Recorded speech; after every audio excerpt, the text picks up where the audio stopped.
Yeah, gotcha. Can For hear. me? Yeah, yeah. Yeah, man. Um, yeah, man, dude, I've got like every time as well, like even in my house, I've got one bar of reception in my fucking house. I'm like, there's some kind of dead spot around this area. What area are you in? Wheelers Hill, like just a little bit out of Yeah, yeah, almost on the same road as the fucking gym. yeah. Uh, Like, I don't know what the fuck happens down here, but so we'll focus today a little bit on talking about nutrition during a growth phase right now, yeah, which you're currently is doing. it? There you go. Yep, that looks like a pretty decent meal, packed full of carbs and absolutely nothing else. Would you put the whole Yeah, box in there or two? box. I You eat a whole won't go box too. at It's once. a lot of sugar.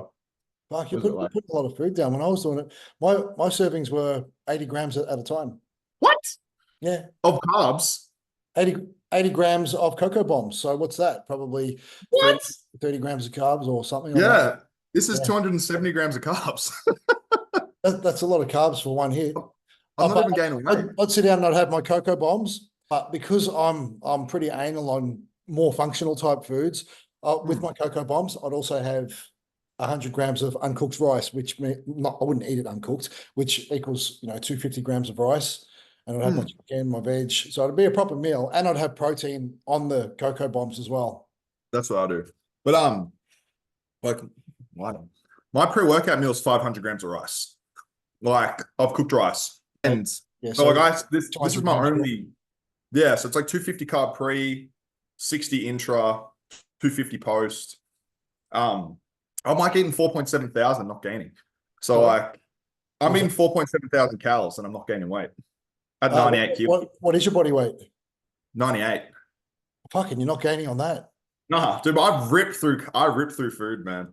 Fuck, that was my high days pretty much during my growth phase. I think I may have pushed to 5,000 at peak and I was 115 kilos. When I Yeah, was 106, I was at every day 5.4. 5.4. And now I'm taking growth. And ever since then, I put on a little bit of muscle and I don't gain fat and I don't gain weight. I just keep going up, up, up, and then I'll Yep. drop again. Yeah. I wonder what the drops, wonder what's with the drop. Um, yeah, but I structured the way I structured things, it was increasing PEDs with increasing high days. Like my high days really didn't differ much throughout the whole growth phase. I just started Hmm. with one high day, and then I went to two high days, and then I went to three high days, and went to four, then five. I never did seven. It was only five high days. And by the end of it, that was it. Like when I think I did probably a total of 3 weeks, five high days. And it wasn't even consecutive. It was like 2 weeks of five high carb days. That was when I first got on the MK, and Hmm. weight just fucking went through the roof. So I had to pull back on everything. And then once weight gradually went back up, I re-implemented another right at the arse end of the growth phase, five high days. Yeah. I'm, So I'm already, so I started the same, right? Like my base was like 3,500. And I started to implement 4,000. Then I went to 4,000 training days, and then I went to one day 4.5. And then all of a sudden, like I'm just bumping it yep. to where I'm at 4.5 every training day now, and 3.5 to 4 on the rest day. So I'm Yep. already at 5 high days, and I've stopped gaining weight. So I'm like, I'm just gonna have to basically then that becomes my new norm, and then I just have pick one day and I'll push that to like 5.5 Yeah. Okay. to create a new fucking step basically. It's amazing how everyone is so much different and at different levels. Like Hmm. before, there was one stage a few years ago where I was pushing, I think it was 5.7 every single day. And I wasn't used to that. Once you put, like, it doesn't sound like a lot, 5.7. Well, it doesn't sound like that much anyway. But when you're eating it every single day, Every single day. for Yeah. like, I think I was on 5.7 for at least 6 weeks straight. And yeah, I think I pushed up to, I managed to creep up to 108, 108. Like Hmm. that's it. If I was, yeah, if I had structured it, I wonder if I had structured it the way I do now back then, if I still would have got to 108 and just held a little less fat, or maybe, a little bit lighter with a little less fat. Yeah. It's not what you eat, it's what you assimilate. You know what I mean? It's like what you digest. Yeah. Like even me now, like I know I'm digesting pretty much all of this because I only eat rice-based shit. Like I've been to like, as I said, like massive, massive calories, but like you feel like you're putting one meal on top of the next. Like If you have one shitty meal that doesn't agree with you, you're paying for it for fucking ages. And you just can't, like when you're at this level of the amount of muscle that we have, like you can't be fucking around. Like you have one off meal. I know for me, because I'm naturally skinny, so or skinny-ish. I'm kind of like ecto-meso, but I'm pushing shit uphill to gain weight. You know, like even like I've spoke to, you know, like Scott before, like Scott Slam, and he's like, oh, you know, you can do it on less. And I'm just like, I know I can't, because I'm trying. This is the time I'm like, okay, whatever, I'll fucking try to do it on less. I went from 98 to 96 while I was still gaining, And I Yeah. was just like, okay, like this isn't working. And I've been really trying to go as slow as possible, keeping lean.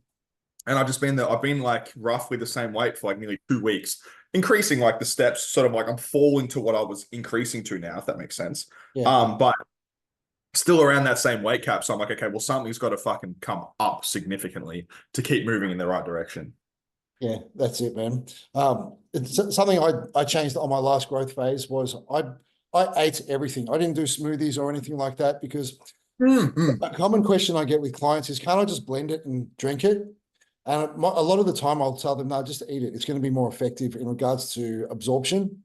Like, yeah, it's going to digest either way, regardless, but to actually absorb as much as possible, just eat it, because, digestion switched on properly by salivating, and then, with all the acids that are switched on and breaking everything down properly, and you'll feel it, like your midsection just stays in more. Whereas when I was my previous bulk before the last one, I was pushing more calories, because I'd eat a meal. I thought I had it all figured out. Well, it was something I was trialing anyway. I'd eat a meal, and while I was eating, I'd have like this big cup that my son bought me for Father's Day. It says King Dad on it. It's cute. I'd fill that up with like oats, carb powder, protein powder, berries, honey, fucking all these heaps of calories in that. And I'd sip that down while I was eating, because obviously if I'm eating, digestion's on. So maybe I can sip that down and it's still breaking things down the way it should be. But whenever anything's pulverized or fucking broken down too much already and saving you from doing the actual fucking digestive motions, it doesn't seem to absorb as well. So yeah, I always had a bit of distension as well. Even though I was eating a meal and drinking, I had more distension all the time. And I'm a firm believer of, once you start getting distension, that's when things aren't absorbing properly, and digestion's fucking up a little bit as well.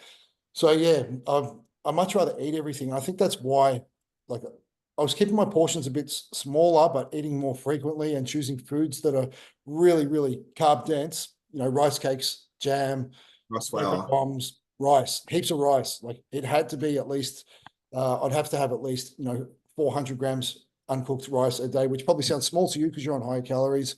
But yeah, I tried to keep. My focus was to put on as much size as possible, digest and absorb everything at the best rate possible, and keep the midsection in as much as possible. And now that I've finished that growth phase and I've gone into, I kind of finished that growth phase on taking it back down to maintenance, because I knew that I had a cut coming up. Like, I'm going to Europe soon, so I'm cutting into Europe, and then I'll turn that into a prep when I come out of Europe. So there's like an 8-week cut into Europe, a 2-week break, and then there's an 8-week prep. Oh, it's perfect anyway. Yeah. So it works well, especially in regards to like homeostasis and with periodization and all that sort of thing. So I'm not going to come to a point where my body's stuck and it doesn't want to drop anymore, because I've got that break right in the middle. It's going to kind of reset things as long as I handle that break right. But yeah, coming out of the growth phase like that, going into a cut, the cut's just like, fat's just falling off. I'm holding muscle really well, and fat's just literally, it's just falling off quicker than I've seen before. It's worked. Yeah, it's funny. It's also, it's small things that you change as you just get more experience, but you tweak this one little thing and all of a sudden it's like, holy fuck, like something's happening that's never happened before that, you wouldn't think, but it's because it's over the time that you do this and you learn things, you start to sort of find the patterns of what's working. And if you line them all up perfectly, it's like a key in a key cylinder. Like, it won't all turn properly until every little pin is lined up perfectly. Then all of a sudden it all turns. You might line up 4, but when you get all of them lined up perfect, something just magic happens. And it just like this bulk for me, man, like I'm eating 4.7 thousand. I'm hungry as fuck. Like I could eat more. That's good. The fact that like ghrelin's still going off its head means you're doing something right, because you want to be hungry, which my last growth phase as well was the only growth phase I've ever done where I'm fucking hungry. Usually I'm literally throwing up by the end of it. Like last few weeks, I'll be gagging on my own fucking saliva because I'm having so much protein powder that everything's clagged up at the back of my throat as well. So every time I cough or whatever, I'm basically dry reaching. Yeah, and hunger was non-existent at all. And then I come out of that growth phase, and I'm so happy that I'm not eating. This time, I've come out of a growth phase that I was in hungry. I've come out hungry, and now I'm in a cut. My calories, okay, so I'm told you I'm dropping fat off like there's no tomorrow, and my calories, the average total is 3.6. Oh, mad. Yeah. Yeah, in fat's dropping off, and I'm hungry. I'm so fucking hungry.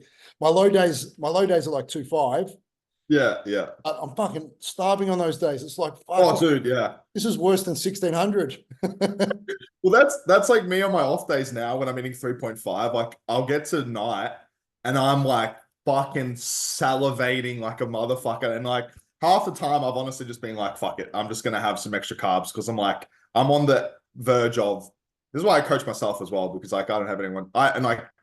For me, I like it's probably good to have that have someone tell you what to do exactly. The only reason I'm doing this is I'm experimenting. So like when it comes to my clients, if we have more, if we have less, seeing when we like what happens to me, so it can sort of basically everything that I've got proven gets given to clients, and then me is the experiment. So it's like I got shit that might work. This would be shit that okay, if I find this works, we're going to be pushing that way, because you can learn. Like I actually just bought J3U the level 1, and I've already done like fucking 3 different courses, but you can absorb all that information, but at the end of the day it's like until you implement it and try it, there's so many things that conflict, and until you get someone that knows your body for like a period of time, or someone that's seen similar bodies to you like change, that's where that true like progress, as I said, where everything starts to line up, starts to come out.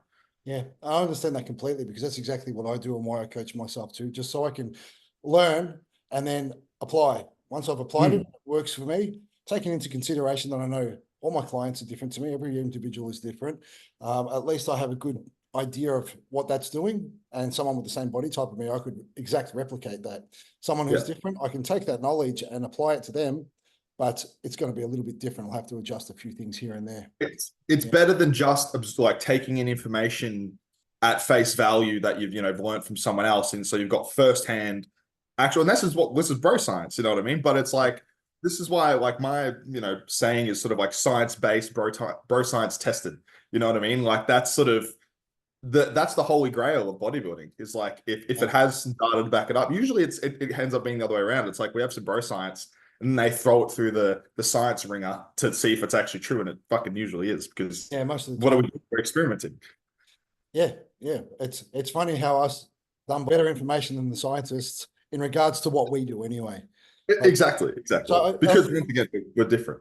in regards to a growth phase, like just talking more to the audience, how would you go about structuring a growth phase from start to finish type thing? Just generalization. Yeah. So first of all, it's to assess whether or not you are primed for a growth phase. So if you're above, 15% body fat for a male, can you get away with it? Yes. Is it going to be efficient? No. If you're above sort of 20%, 22% for a female, then it's also going to be a bit iffy. I think especially females, like there starts to be some real how you going changes start to go when they're sort of fatter with the estrogen dominance. It just finds that you just pack on fucking fat. And then, but in caveat to that though, like some females, you do have to push up a significant amount of body fat to really, but starting from a lower body fat, just having a long off season. So it's different going from like, say, 12% up to 22, 23, 24, 25 as a female versus starting at, 20 and going to 25. There's a difference there. Yeah. That would be the first thing is where are you starting? How's your digestion? How chronically stressed are you as well? Like if you're just like coming out of an absolute brutal fucking prep, or like, you're a guy that's just in the gym 7 days a week, trying to crush it out. It's like, well, you need to be fresh because we're about to fuck you up. That's sort of the main things there. Yeah, so Before, let's out of prep, let's reverse it to a nice baseline where everything's healthy. Let's keep it as lean as possible. Keep you prepped and primed for your growth phase, because the leaner you keep it, the more effective your growth phase is going to be. Let's not bounce out of comp and eat like a fucking cunt, because in there, that's what's going to really quickly accumulate fat, because your you body's can look like you never did a prep depletion. in 6 weeks. Sorry. You can look like you never did a prep in 6 weeks. Oh yeah, because that's when your body's in a state of depletion where it's just going to grab every bit of fat that it can and start storing it because it's desperate to hold fat.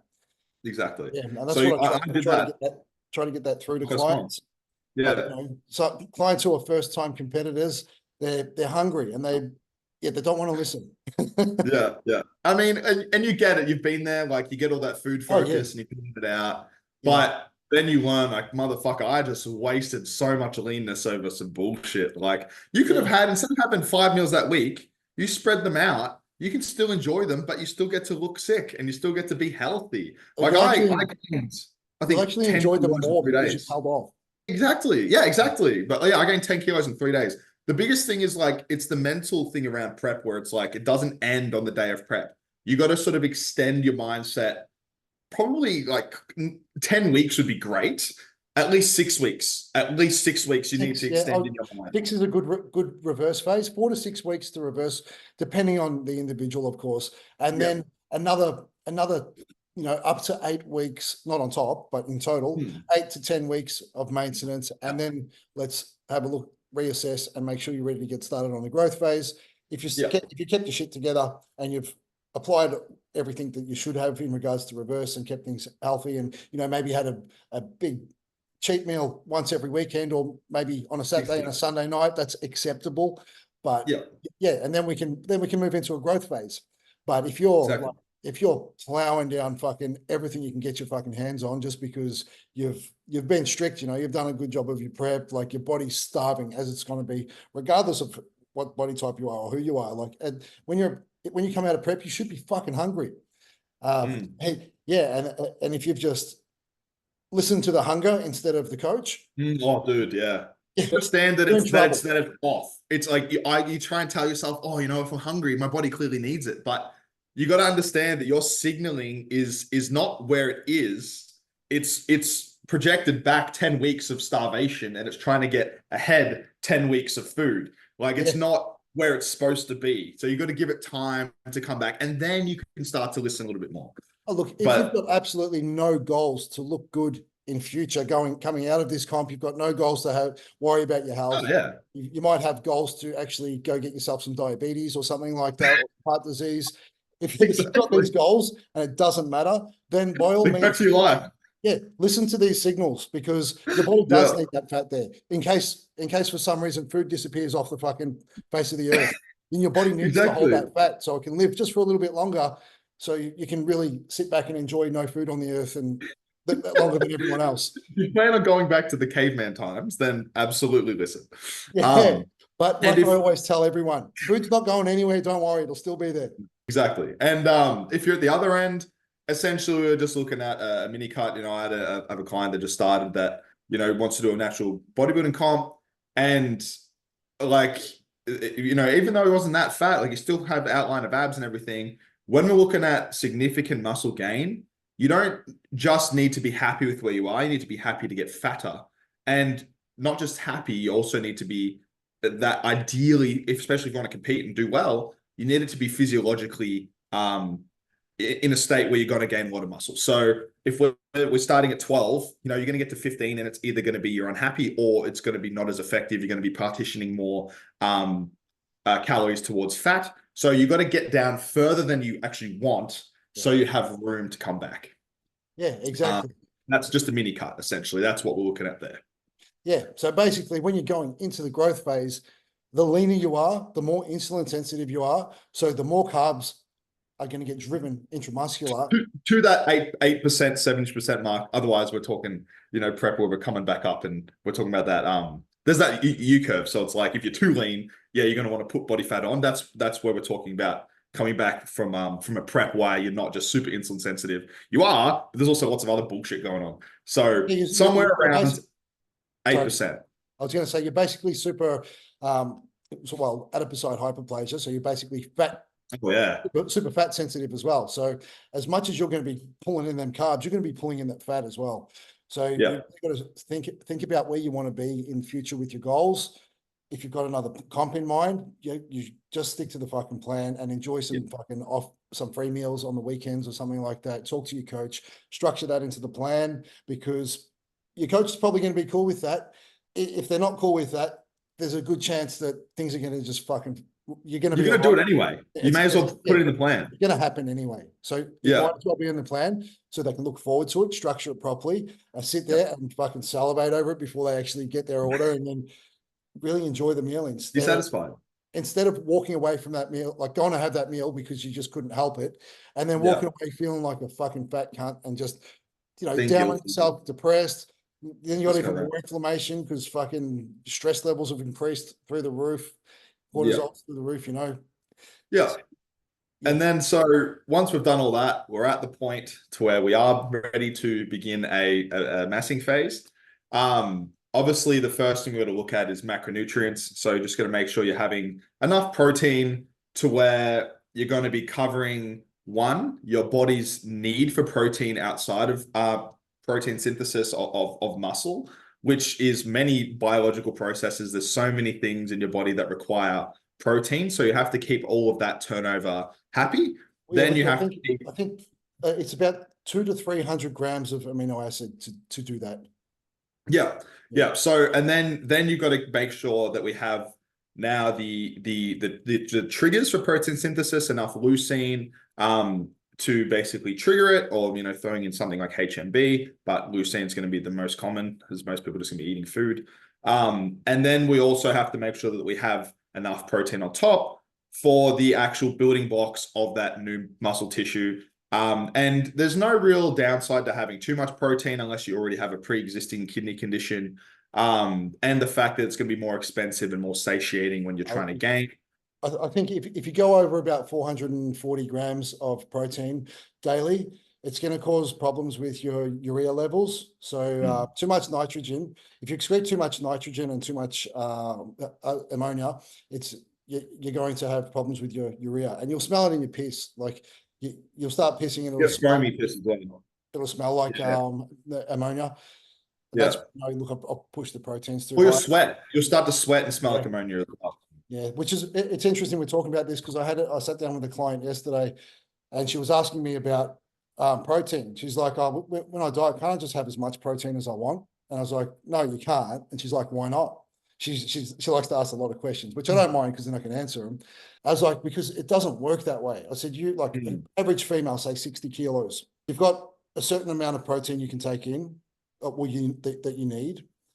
Yes, in a deficit, we can push protein up while we bring carbohydrates and fats down. And it's going to be that's really good for satiety purpose and to retain any muscle that you've got. But you don't want to push excessive amounts where you're pushing yourself up into maintenance or a surplus when you're trying to come down. Even if you're in a surplus, you don't want to push excessive amounts. Like technically you want to bring proteins down in a surplus so you can add more. There's more rooms for carbohydrates. Exactly. Well, because as well, protein is like there's a hierarchy of protein can be turned into carbs, which can be turned into fats. So protein can fucking do everything. So you eat too much of it and you basically may as well be fucking adding more carbs and more fats in there. So it is like you do get more for free, like the thermogenic effect, you get roughly 40% for free. Versus fats where you get like 1% and carbs are like 20%, something like that. So it is good to, you can have a bit more and get away with it, but it's like as you go up, more just converts over the amount, as we were saying before. Once you hit your needs of the protein and that your body says, we don't need any protein right now, it can't store protein except as muscle tissue right now. So it converts into carbohydrates, which it can store as either muscle or liver glycogen or be in the blood. And then once all of those are full, that's when we start to store fat. So if you had so much that you then filled up you got no room for protein, then you've got no room for carbs because the carb stores are all full. Then it goes, oh, fuck. Well, now I've got to turn these carbs into fat and store it as fat. And so you can still get fat from protein. Yeah. So that was a really good breakdown of gluconeogenesis. Yeah. But I Exactly. think So the fat conversion it's near impossible. it's low, but it's like if you can definitely do it biologically. It's just to eat enough to where it's going to fill your glycogen stores even. That's a lot of fucking protein. But if you're hungry enough, you can definitely do it. Yeah. I think the conversion of protein to carbohydrates, it takes about 45 minutes to an hour, which I've felt this before as well, because I played around with insulin and I used to walk and I was fucking around. And I swear I could feel when I was going into Yeah. gluconeogenesis, because I was Like keto. what's it called? I just lost the word. I was hypoglycemic. Hypoglycemic, yeah. Yeah, first I was hypoglycemic, and then I'd feel flat, angry, like pissed Oh off, yeah. everything. Like, it's a shit feeling. But then I pushed through anyway. About 45 minutes later, I'm starting to feel normal again. And that's when I know that the proteins are being broken down into carbohydrates. And apparently it only breaks down into about 5 grams of carbohydrates. And that's enough to energize you for a little bit more. Yeah. So over 45 minutes. So I don't know how long it's going to take, because that's where the carbs gets broken down into carbs. I guess you'd have to be sitting on your ass after that for the carbs to actually be broken down into fats. Yeah. Absolutely. Yeah. Exactly. Yeah. You have to not be burning those carbohydrates that are Yeah. that So are or have an excessive amount of protein that is just constantly trickling after that meal and it's not digesting because you have a big bolus. But yeah, it's hard. But anyway, back to bulking. yeah. Once you've got that protein covered, you're looking, depending on the person, it can be, anywhere from 0.8 up to even 4. When we're talking big motherfuckers, we're talking up to 4.5 Oh yeah. in some cases. Yeah. But most people are going to be, somewhere around that middle-ish range. I don't think anyone would go up to 4.4 though during a growth phase. That would be more in the deficit when a big motherfucker has to fill calories. Chad Carbs Nichols. and fats have got to disappear. Yeah, I think Chad Nichols runs like 4 grams of protein in a surplus. Yeah, I think Like, even I don't know if you know who Aaron Curtis is. He's yeah, natural. yeah, yeah. Yeah, I've seen his macro breakdown Yeah. before. Dude, it's fucking And crazy. his Yeah, proteins are like 450 and just he's all the he's like time. 90s, mid 90s. Yeah, yeah, Like, he's mid 90 kilos and his proteins are at like 450 all the time. it I'm like, looks great. this guy's got a lot And of this is protein. where Looks I'm great. like, look, it's some people, like he's just found. I'm the same in a growth phase. I find for me, I have at least 300 to 350 grams of protein a day, and as soon as I drop that, I am less full. I'm less hard. I'm definitely a little bit over, and I need to try and pull it back a little bit. Um, I can tell because you get like foamy urine, you get a little bit of like Yeah, fucking ammonia sweat, but yeah, you get this weird smell. Yeah, you're like, what's that smell? Is that me? exactly, it used to be It's real me. bad, man. I used to fucking pump like 400 grams of protein. I smell like cat piss. Like Yeah, my shirts would smell like cat piss, like as long so as you make bad. cat pissy. But so once you have that covered, the next thing that's sort of like a more of a non-variable is your fat. And that can vary wildly depending on if you're natural or if you're Yeah, enhanced as well. Usually I've run up towards the 60-ish gram mark. Even so 60 to 100 for a decent sized male, that's sort of usually the range. But even mainly after talking to you, I'm like, fuck it, I'm gonna try and run my fats a bit lower, see what happens. But I am still having decent amount of fat. I'm basically having I have a can of mackerel for breakfast, which has like 7 grams of omega-3. So yeah, all of and I don't have any carbs for that meal. So that's just sort of to help my brain function in the morning, get up, have coffee, and that's where I'm like locked in to do learning. Because I find soon, like once again, in the fucking off season when you have carbohydrates, you're retarded. Because as soon as you're eating carbs, you're just like digesting, you're slow, your brain brain's sort fog. of. The only time you feel good is like that half an hour before your next meal. You're like, oh, I feel fucking awesome. I gotta eat again. So I do that, but I Yeah, still get 750 grams of carbs in like 3 to 4 meals quite easily. It just depends what works for you and what kind of foods you tolerate. Once again, in this growth phase, I'm only eating fruit and rice base, like whether that be rice flour, rice cereal, rice noodles, or rice. That's Yeah. fucking it. And I feel awesome. As long as you're feeling good, you feel a lot more healthy Yeah. when you stick to the functional foods as well. So I ate. with fats, I'm ridiculous. Like you were just saying, once you talk to me about fats, you're a bit more comfortable to drop them. I'm ridiculous though. My whole growth phase, I think I was on on my rest days, which was my low day. Mm, That was 40 grams of fat. On my high carb days, I was on between 25 and 30 grams of fat all the way through. damn. So I could fit. I wouldn't recommend anyone else does this. It works for me, yes, but I don't do that to my clients. I don't pull the fats out that much. And like you said before, it's completely different in regards to people on PEDs or if you're natural, because if you're natural, you need your cholesterol up. You need to do it right as well. You can't just fucking guzzle down you can't make your chips, let the oil cool down and drink the fucking oil out of the pot or something like that, because that's not going to be good cholesterol where you're producing hormones, because you need your cholesterol to produce your hormones naturally. So you and I are getting our hormones out of a bottle, so it's completely different. We don't need to worry about that. But in saying that, we still do need our omega-3s because we need our brains to Cell function, membranes. Yeah. anti-inflammatory, lower blood pressure, just coming from omega-3s. So the DHA and EPA. I don't focus on, like, I know a lot of people talk about omega-6s. I don't focus on that. I don't worry about that, because in all the studies you do on omega-6, it's exactly the opposite of omega-3. So it's increasing blood pressure, causes stress and depression, causes brain fog, Yeah. it's a pro-inflammatory. So yeah, I basically get my fats out of just trace fats from meats. And I always preach food is better, but Yeah. I get my omega-3s out of the behind the shelf fish oils, because you look on the packaging, it's fished in Alaska.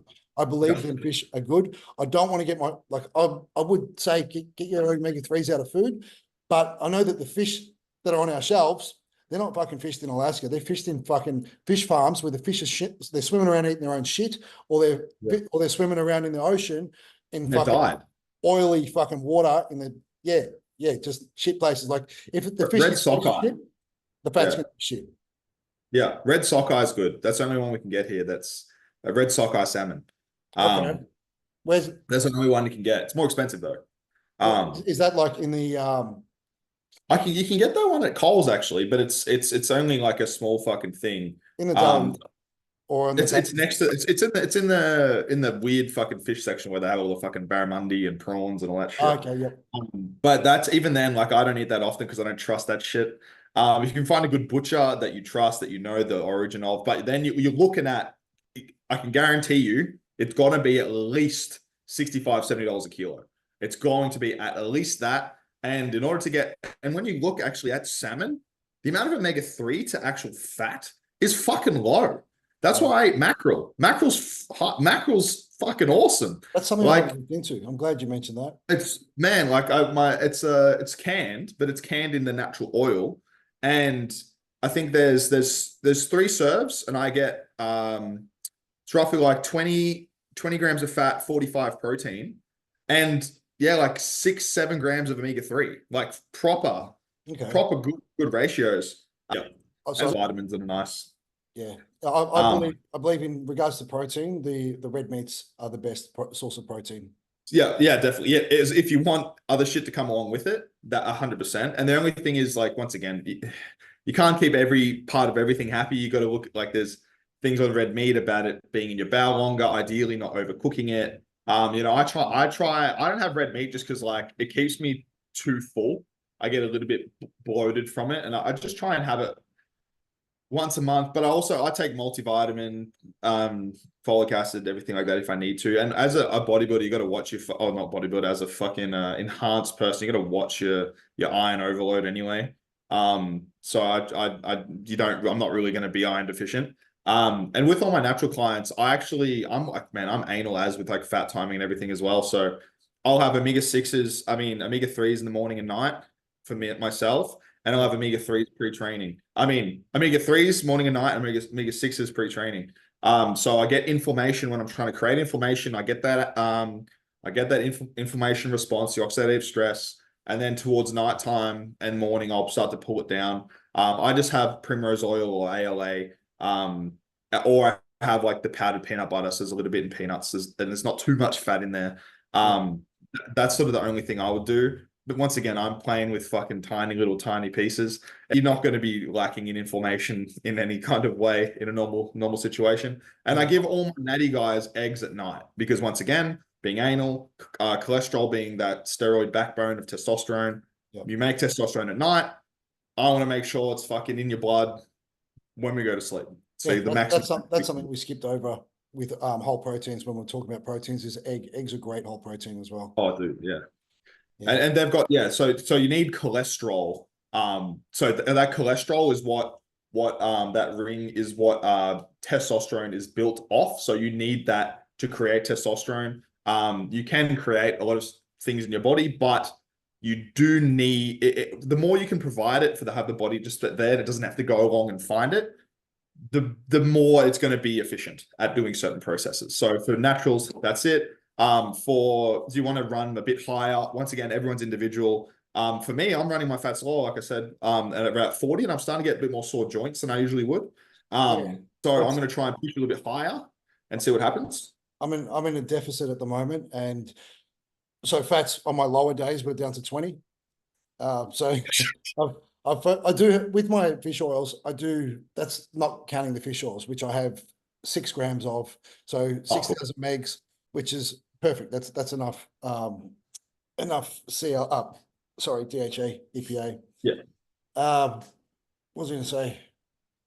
Oh yeah, so my joints have been feeling a bit fucked as well. So now I get a teaspoon and I'll put it into the peanut butter and I'll just have a little bit of peanut butter. I think that'll do.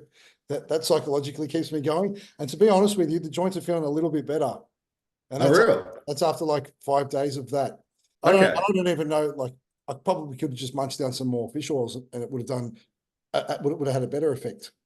I don't think butter has a great fucking effect. I've got a list of all the fats next to me, but I can't be going through everything. I've got proteins, carbs, fats. I always write everything down.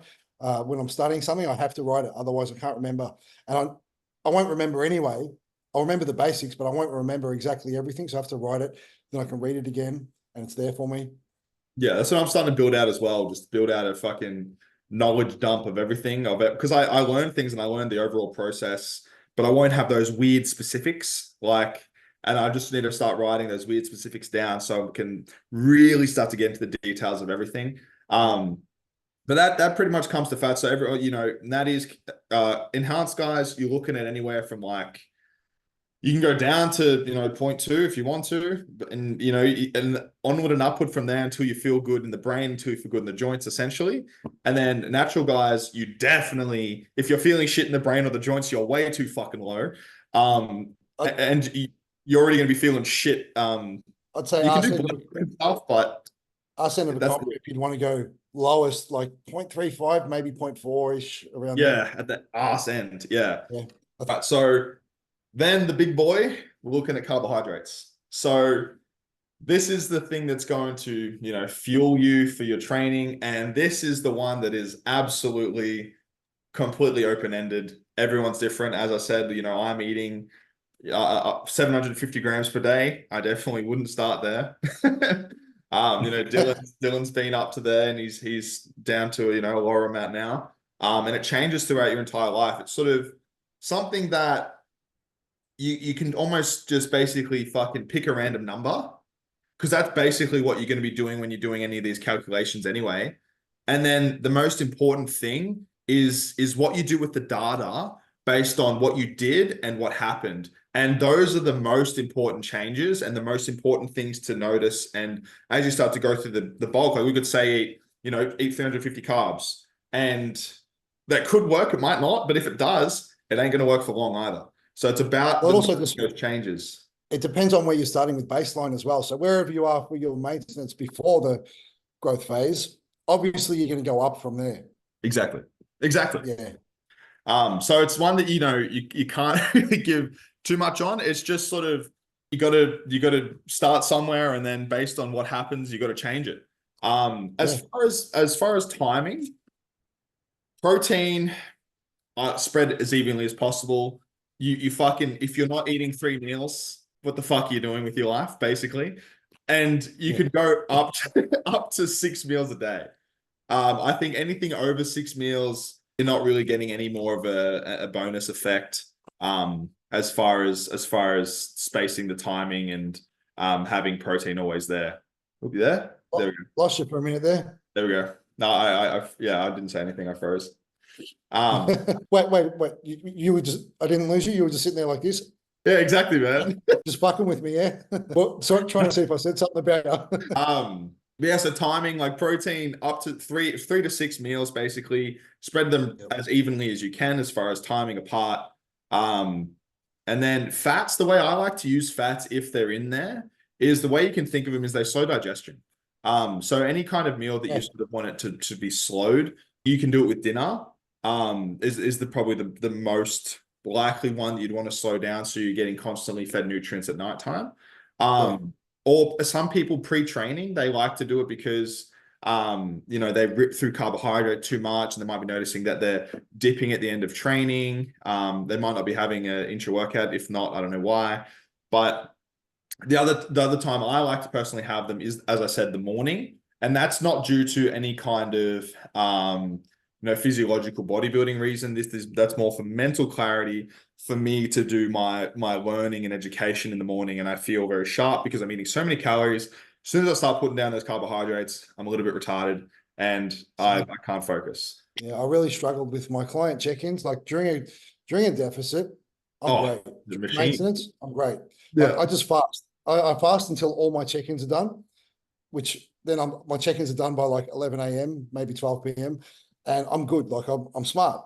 Have that first meal, but yeah, have that first meal. I don't have to worry about focusing on that because that's what matters. Like it matters that I do these check-ins properly because I don't want to fuck someone's programming up because I'm not thinking straight.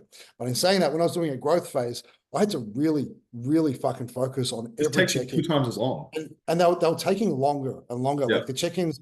So I'd have to eat, like to fit that much food in for a day during a growth phase, you got to eat before you do anything pretty much. Like you can go, I was going for a morning walk, getting a morning walk done, fasted. As soon as I come back, I'm into the food because otherwise, exactly. If I'm fasting, I'm probably going to be sitting there at fucking 2 a.m. getting my last meal in. So I have to fucking cut that 2 hours off. So I'm sitting there at 11 p.m., maybe fucking midnight with my last meal, which sounds ridiculous. Like, why don't you just eat faster and go to bed earlier?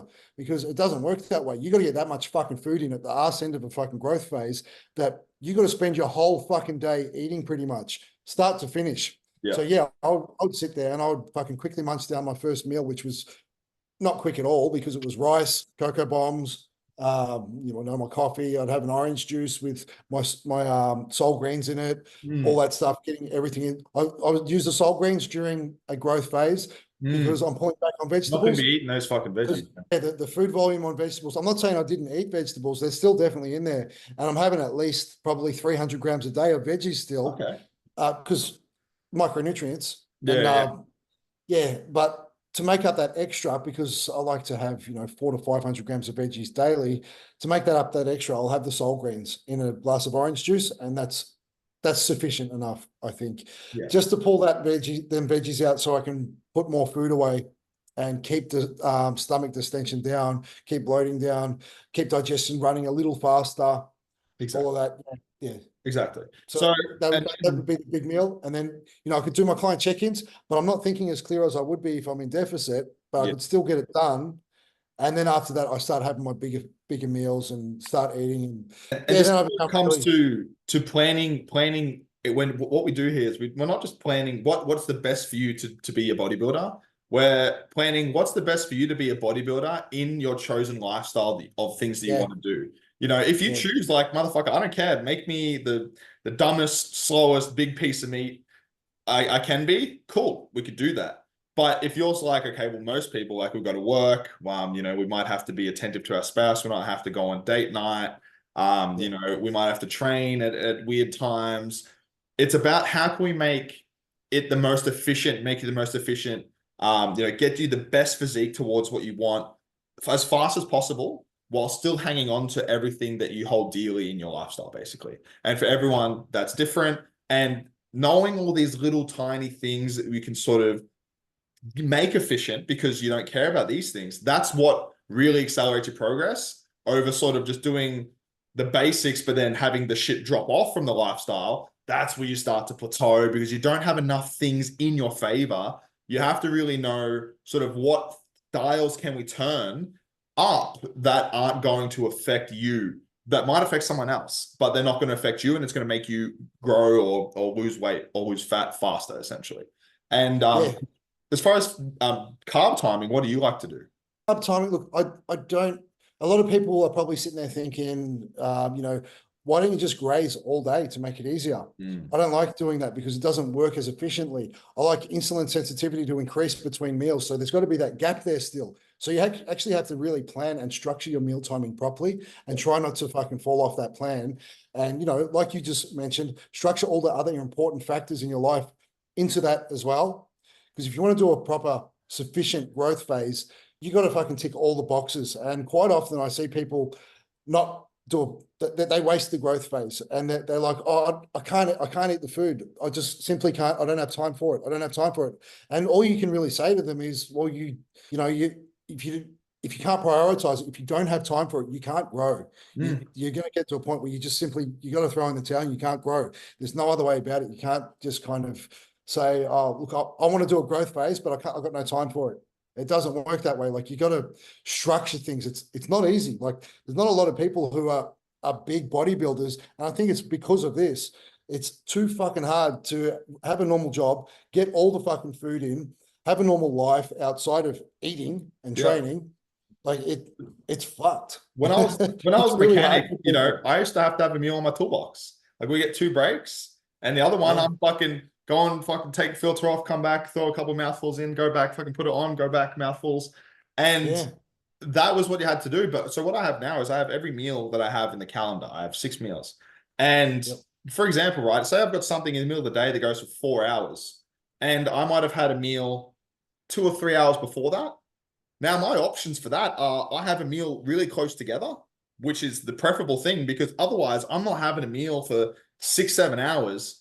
That's not going to fucking happen. That's just not a possibility. So you got to make sure, like, okay, I have my second meal here.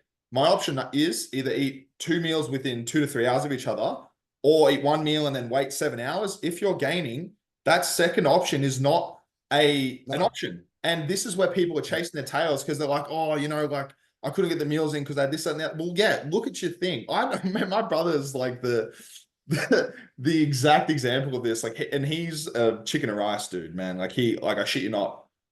I got him to eat my vegetables finally, but he would eat 5 meals of chicken and rice a day, and just like no veg, chicken and rice, and every meal was the same quantity. Like, it was like 170 chicken, like 180 rice, fucking 5 times. And man, it looks great for a natural. Like, it looks incredible. But what was I going with this? What the fuck were we talking about? Oh, my brain. We're actually talking about meal timing, carb timing. Yeah. But we kind of veered off. What do we veer off into?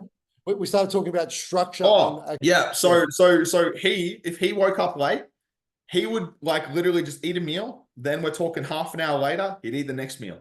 And then goes and does his shit. He might be because he knows he's got sessions, he's got work, something else. He knows that he has to do it now, or it's not happening. Like, later in the day, it's just not going to fucking happen. So eats it, and then he fucking waits half an hour, goes and just tries to take for a walk, come back, pump the next one down and go, because otherwise it's just not happening. That's why I also, when I was doing my growth phase, I did a post which it really resonated with a lot of people. I was sitting there at it was around midnight, maybe just before midnight. I was eating my cocoa bombs. I had my rice cakes in front of me as well, with a few jars of jam.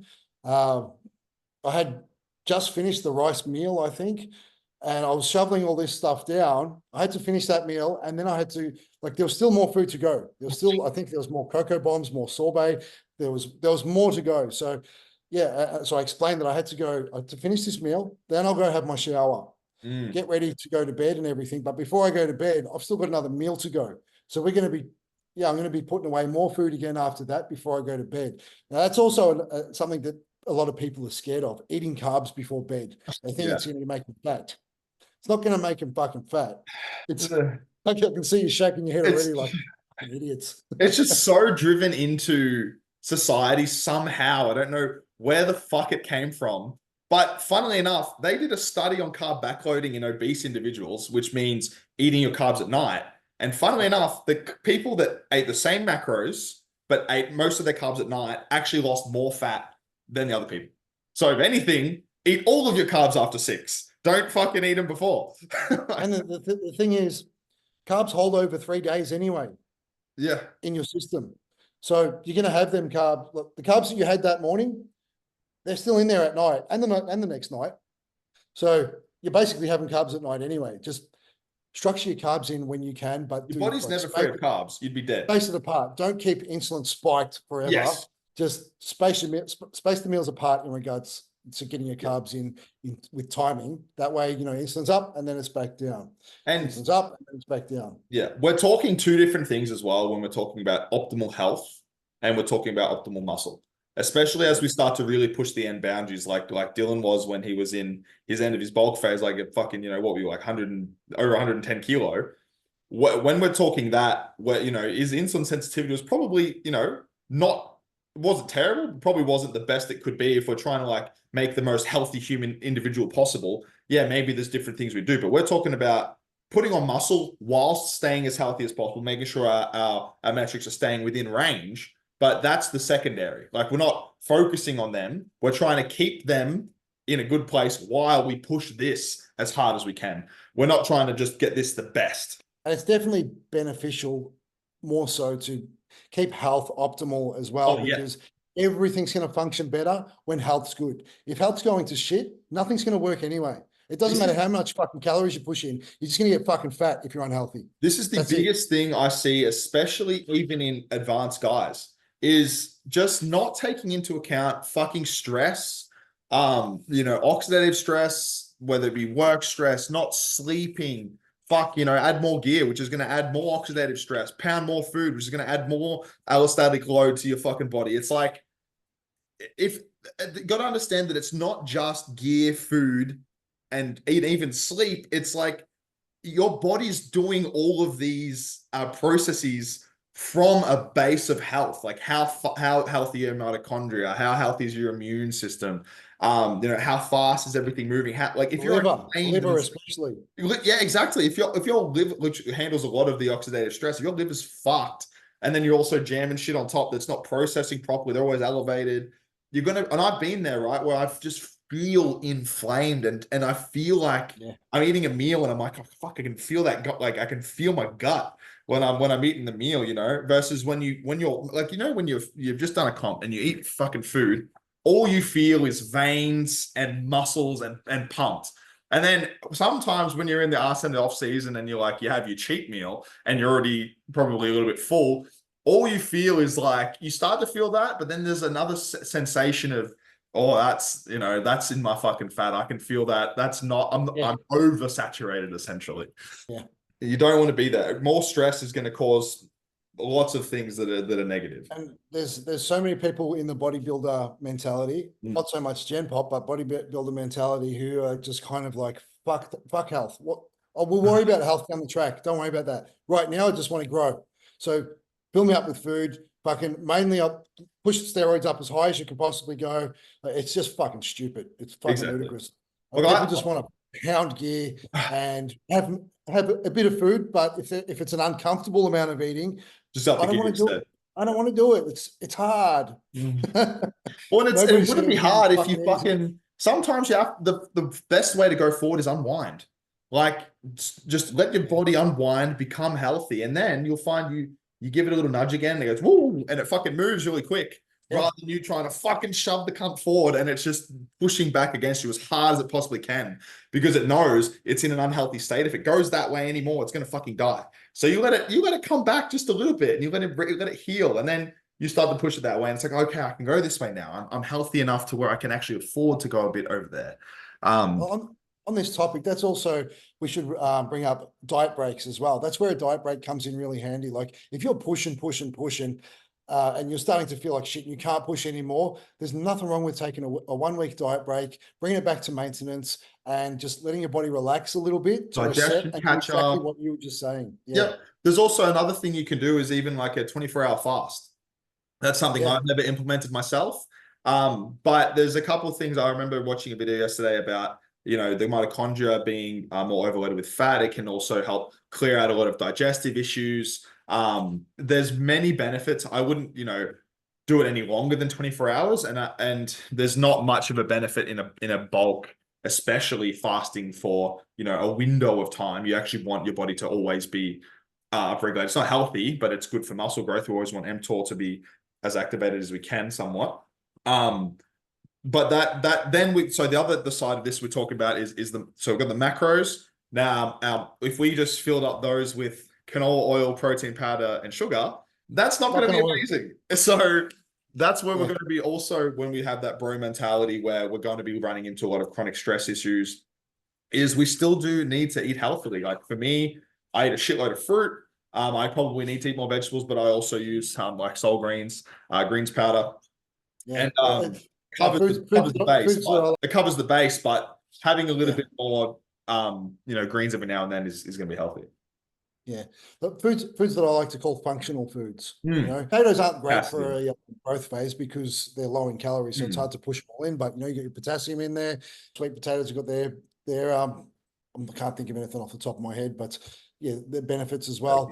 With your micronutrients that I think you wanted to talk about as well. You want to get your micronutrients in because I think I can't remember what holds selenium and iodine. Like iodine is obviously in fish, and we want selenium as well for a good thyroid function to keep things leaner, because the last thing you want when you're in a growth phase is to not have good thyroid function, because you're not going to grow muscle either. You're just going to fucking pack on fat. Yeah. It's going to pack on fat, and then that's when you're in potential risk of diabetes or heart disease or metabolic disorders, everything going negative. Exactly. So a good coverall, you start with a multivitamin, make sure it's good quality, make sure it has all the things that we need. Won't be going over everything that is in this video, but as well as a good B vitamin complex, because you are going to be severely depleting B vitamins if you are training often, as well as possibly vitamin D, making sure that you have K with that. Yep. The other thing, exactly. Vitamin C as well. Vitamin C is definitely zinc. You want some zinc in there. Yeah. You want something generally you want something for your liver as well. Magnesium, absolutely. Magnesium. Yeah. So many different types of magnesium as well. We won't go over it today because there's too fucking many of them. Glycinate is probably one that you can't go wrong with. Which one? Glycinate. Or bisglycinate. Yeah. And also you want to have your magnesium at night time as well. Absolutely. Or post-workout if you're training. Vitamins in the morning, minerals at night, more or less is the best way to generalize it. Yeah, we can get more specific, like, depending on how, like I have my big complex pre-workout. We're playing with incredible minutia there where it's probably not even going to matter. 0.001% of a... 0.01% probably at that point. But that's the main things. So covering oxidative stress. So oxidative stress, you can get that. So that's essentially, you have too many free radicals in your body. Free radicals, too many basically free... It's the too many little molecules basically that don't have an electron. They steal electrons from everything else. So basically having your antioxidants, which help basically donate those ions back. So anything like vitamin C is a really good one. NAC. So training itself creates oxidative stress. If you have stress from work, that creates oxidative stress. It's all one bucket. It's not all different. If your cardio is shit, you're going to be not utilizing oxygen properly. If you sleep shit, you got a sleep apnea. That's more stress. If you take anabolics, that's more stress. And so as it becomes, and it's basically what looks like a U curve where we want to sit right here. So this is the best. So the higher we go, the better it is. So it's here. So we want to keep oxidative stress here because we don't have enough. We're not actually creating a response. So oxidative stress, that's stress response. So we need stress in our body to have something to adapt to. So if we just nuke the fuck out of it, when we're training, it's not going to generate enough of a response for our body to be like, holy fuck, we need to change. There was not enough stress. If we're way to the other way, we're talking fucking every disease under the sun. And that's where a majority of bodybuilders and people using PEDs fuck up, is they're just running in this chronically stressed state for years, slowly developing diseases or underlying issues that become, when you have the symptoms, man, something's already fucking blowing up. And you can Because stop that before it there's happens. too many bodybuilders undervalue nutrition. Yeah. Oh, dude. Quality, sorry, I should say quality nutrition. Yeah. Yeah. There's a difference. One thing we forgot to mention is sodium. Fucking Hmm. sodium, so important for fucking everything. Fiber as well, yeah. I'm not amazing on fiber. Like I just eat a fuckload of fruit. I probably eat like 7 pieces of fruit a day. So I'm rough. The recommendation is something like 10 grams per 1,000 calories. I 10 to think 15 that's, grams per 1,000 yeah. calories. And that's good, but I just basically like if you have good poop, then you're fine and you have good digestion. That's like, so I have like on my check-in sheet now, I have like a little fucking poop chart, making sure that, it can get a little bit involved and everything. But this shit, especially when you're talking about being a hyper competitive, or like, you're looking for a real elite physique, these things matter. And the more data and metrics that we can get, the more we can know what's working. Say, for example, you have your cheat meal, the next day you're fucking shitting out your ass through the eye of a needle. Okay, whatever the fuck you had, you need to stay the fuck away. Like for me, Yeah. I had pasta again. And that next day I gained 1.5 kilos. I didn't have pasta the next day. I came back down that 1.5 kilos. And I could feel the inflammation in my face. My gut was fucking sore. I'm just mildly gluten intolerant. And I think that more people are more intolerant to more things than they think, just because they've never fucking felt good before.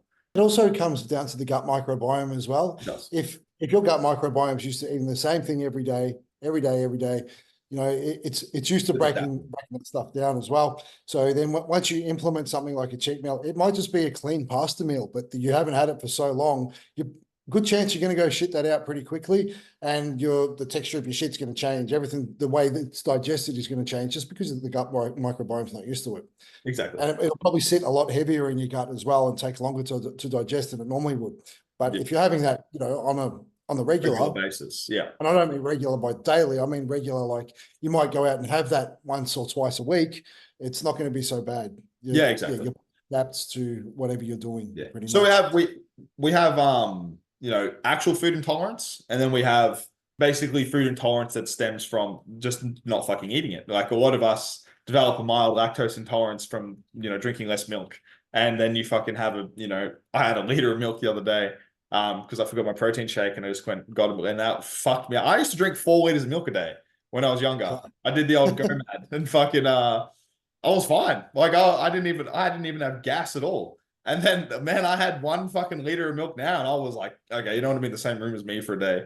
Yeah, so it's weird, isn't it? Like if you're unhealthy and you're eating fucking shit all the time, Oh yeah, like you can pretty much you got a stomach of fucking steel, because you can eat anything and you're not getting sick from it. It's not going to pass through you quickly because you're just used to having fucking shit quality. The other point to that as well, though, is you feel normal. But what is normal on the scale of what you could feel? Like you might feel shit, but to you, that's like, I just feel alive. Like that's how you feel, isn't it? Yeah, like our normal is different to the fucking fat man on the curb. The desk eating pies and shit. Yeah. Yeah. Like we feel good because we're eating clean food.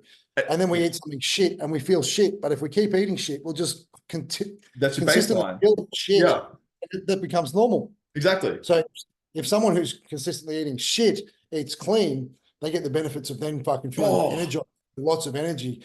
Yeah, but they're not familiar with that, so they love it. And we're not familiar with feeling like shit. So yeah, we want to keep eating clean. That's why some people look at us and be like, fuck, you're so crazy. Like, how could you miss out on all these things in life, like cake and all these bullshit? I'm like, man, I ain't the one missing out. Like, if you could live your life inside my body for 1 day, you'd be like, what the fuck? Make me feel like that. Like, I wake up every day bright, and I if I have that fucking meal, I'm like, I could not live like this. I don't know how the fuck people are happy. I'm like, this is not okay. Yeah, I feel great. I've got energy. I'm happy all the time. My mental health is in a good place. I guess that's a good marker. Mm, People who are like people who haven't let go, who have let go, and they're mm. not healthy. They're most of the people that are talking about fucking shit stuff and being depressed and are very small-minded. Like they live in a small-minded world and their mental health is fucked, and they're always whinging about feeling depressed. I don't know why I feel so depressed. Maybe because you eat like a fucking dickhead, and yeah, your body's responding to the shit It that you're becomes a eating. vicious cycle too, because then you're You using are food what you to eat. cure the depression. Yeah, you are what you eat. If you eat shit, you feel shit. If you Exactly. eat good, you feel good. That's it. Exactly. It's fucking simple. That's the main thing. So when it comes to a bulking, making sure that you've got the protein, you've got the fats, especially if you're a natural, you're eating enough carbohydrates to gain weight, you're timing them right, making sure that you're not just focusing on that, but you're having a good diet, and that can mean many a thing to many different people. And then the only other thing, nutrition, obviously vitamins, is supplements. And I like to use creatine pretty much all year round. You just can't get enough from red meat. That's something that's going to be a staple with everyone. And as we said, as long as a majority of your time should be spent on what's going to make you recover. Like we've got the stimulus down. You just need to focus on recovery, sleep, everything like that. And the growth will take care of itself if Yeah. you push yourself in the gym, basically. Yeah. Yeah. Well, that's another thing we didn't touch down on is the way that you train as well. Like you, especially during a growth phase, like you got to push. You got to push. You got Like to get more than last week in some manner. you're not trying to retain muscle. You're trying to fucking grow it. Exactly. So the push is going to be a lot harder. But in saying that, when you're trying to retain muscle, you still have to push, but it just means food's going in a different direction. Exactly. So the only other thing that can be more like I'd actually just be interested so what you do, because like for me so far in this gaining phase, I the way I like to do is I push my calories until I start to see essentially me start to feel like there's a bit more fat going on. Because I don't actually increase my PEDs consistently at all. So I've stayed on the same. I've been taking, what's that? Roughly 250 tests, 200 primo a week, or over 8 days, over 8 to 10 days, because sometimes I'm fucking lazy and I hate pinning. So I'll take 2 to 3 days in between because I just fucking hate it. Yeah, it's the worst. Yeah, I just like, nah, I'll do it tomorrow. It's such a fucking drainer, especially when you're doing a growth phase. You can't reach a rear delts or anything anymore. I'm still It's doing hard to sub twist Q. around. Like I'm still doing sub Q, everything, oils and everything. I couldn't Um, keep up with it because the needles are too small and oils were going from because you're doing a lower dosage than what I would because your responsiveness to PEDs is completely different to mine. Like mine kind of goes in a positive direction where mm, the more it goes up, it's still getting pretty start to brand when going in you a start positive to. direction. Mm, Yeah, whereas you get a couple lot more of the neurological effects, yeah. which fucks your head. You don't want to feel like that, so you got to keep the gear a bit lower Yeah, it pushed because my blood pressure up. Like I have to yeah, keep it blood pressure's down. going up, neurological stress is going up. So if you're feeling like that, you're releasing more cortisol. It's fucking with your growth phase anyway, so there's no point. You need to. Exactly. It's really good that you're a lot younger than me and you've found your happy place with PEDs. Yeah. Yeah, I experiment a lot and it seems like these days, like as long as because I start low and I will Mm, creep up very gradually. I'll just I'll make a plan where I'm creeping up by the week mm, and I'll just keep it going up, up, up, up, up. Like growth phase, say I'm going for a 16-week growth phase. mm. I'll keep escalating all the way up until probably week 10 to 12 somewhere. And No. then it sort of gets to a flat line because I'm at maximum dosage. Yeah. And And that's the based calories. upon what you've done prior, that max dosage is sort of, you have rough data of what you've done before and you know what you're going to go for. Yeah, It's not yeah, just like because a number you pull out your ass. I've tracked for so long and I've done my own growth phases for so long. Like I have actually kept calories the same during a growth phase. I thought, all right, I'm going to go up in PEDs weekly. I didn't even count the milligrammage. I just did an extra little line on the needle. Mm, It made it bigger and bigger and weight continued to go up, which even with the was same great. calories. Yeah, same calories. The weight Wow. was just the PEDs kept pushing me up. That's I respond well like that. So Mm. yeah, that was like 3 bulks ago or something, 3 or 4 bulks ago. So I've That's a cool always little experiment. yeah, I've stuck with that. And so yeah, if my weight's continuing to go up, I don't see the need to change food really, because food's the hard part for me. I don't like eating. I'm not a fucking Yeah, I'm eater. the opposite. Yeah. No, I'm Yeah, the so opposite. Yeah. Food's easy, but gear's hard. yeah, when really, like for a client, I wouldn't do this because Mm. it's not the healthier way of going about things. But for myself, because I struggle to eat, it's the better way for me to do it at this point in time. And it's not like you're being But a pussy with food. You're fucking pumping it down as much as you can. yeah, I'm pushing down everything I can with the assistance now of insulin, which has made it a lot easier as Mm. well, taking all that stress off the pancreas. And ghrelin levels are increased. Like as soon as that insulin kicks in, you want to fucking eat.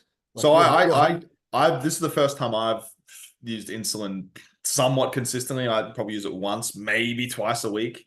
I've done it literally once before, like literally one shot. But this is the first time I've actually used it, and I started with so just in my so for example, my pre-workout meal has 250 grams of carbs. I have 60 to 100 intra, and then I have 250 post. So there's a lot of fucking carbs there. So I sort of experiment. I started with 3 IU pre-training. Then I went to 6, and then just my last one, I went to 8. And even then, it's only eight units for 250 grams of carbs plus 100 intra. I was still went hyper. So yeah. I had a panic attack before. Eight's pretty Damn. high.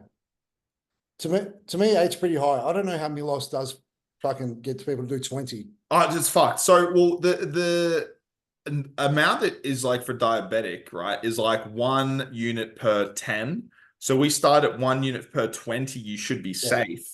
And so yeah, for me, that would be around 12 units. So I thought, at 8 units, I should be pretty safe. I'm just trying to take the stress off the pancreas. But, I was getting fucking heart racy. I was having a panic attack. I'm like, what the fuck's happening? Just trying to breathe. And then yeah. I started to sit my intra workout and I started to calm down a bit. And I just had to start pushing the intra down. I actually had to have an extra 40 grams of honey to keep pushing it down. That's what you don't want to fucking do with Yeah, the because once you start insulin. going hypo, you don't really reverse out of it. You got to cop all the bad part first, and then it starts to settle. Because the thing is, your pancreas still Carbs, your works. carbs. Your Yeah, pancreas still works. So you're putting in sugar. It's probably still going to be spitting out a little bit of insulin, and yeah, you're chasing this tail end of like trying to just sip enough. You can't, if you dumped it all in, you're probably going to have another fucking hypo in another 10, 20 minutes. So I was trying to sip it down, but for me, it's just because the reason I do it is it's prophylactic more than anything. Like it's about taking that stress off my pancreas more than it is about growth. Because man, to eat 600 grams of carbs over 3 hours, that's not good for your body. That's not fucking good over a long period of time. a lot of stress on the pancreas. Exactly. Yeah, and So if that's another if thing. if the insulin's not pushing in where it's supposed to go, carbs are going to start fucking running havoc through your body, doing other things that they shouldn't be as well. Your eyeballs. Yeah, Yeah. but I never go over 6 units of insulin Okay. with rapid. I found if I do, I'll go hypo and I regret it, and fucking it just Yeah. ruins the fucking day. So I keep it at 6. I might How have to did, do 6 twice or did three you run times. Lantus? I do run Lantus in the background as well once carbs Mm. start going up, but yeah, I don't always. I do when needed, basically. Well, that's what I mean. I might, because I'm only doing it to take that stress off my pancreas. Because I have gotten to stages where I have felt like it's starting to like the blood sugar creeps up, and that's by that time it's too late. You actually want to start implementing the insulin before your blood sugar gets too high, because by Yeah, that point you've already done the damage. You're sort of just going to be pushing your insulin resistance higher at that point. So yeah. if you are, but once again, we're not advising you to insulin because there is a large risk with it. It's just what we Yeah, do. it can end up, Yeah, exactly. And that was or if that you're was what went diabetic, through my head when I was going hyper. I'm like, oh, cool, I'm gonna fucking die. It is really hard to actually fucking die from it. Like oh, you, we really need to concentrate on saying before we even start these videos, talking about how not to do anything we're saying, because we don't know yes, what we're generalized this is hypothetical. None experience. of this have happened. This is all stories. Don't Well, at do least what we we've said do. that. Don't do what we say. We're not Don't do advising. this at home, people. Not medical professionals. All that jazz. Exactly. But no, man, Everyone's I think it's different. been good. Yeah. That's everything bulking as far as it comes to nutrition. Anything above that, we're starting to get into the hyper specifics where everyone's different, and you need to either spend a fuck ton of years experimenting on yourself and finding what works for you, or Find someone that's done that shit and they can fucking get it done for you in 12 weeks. Yeah, exactly. Yeah. I tried to fuck around for a long time figuring stuff out before I knew anything. It was such a waste of time. I should have just fucking Dude, gone to someone who yeah, knows and paid them a little bit of money. yeah. Then I do it for myself, and then I can do it myself. It sounds like because like, you know, obviously it's because we're coaches, but man, I shit you not. Like I tried to find a coach when I was 16 and it wasn't a thing back then. But I wish like there's one wish that I fucking had. It was it would have been to trust someone earlier on to just show me what the fuck I didn't know. At least if I did it for, say, do one growth phase, one cutting phase, at least then I'd have some idea and I could take that away. Like even if I had just done that, I would have a massive leg up than what I did and wasted fucking 3 years being retarded. Well, you're doing good for where you're at anyway. I didn't start until I was 30 trying to figure things out. It's all good, man. Yeah.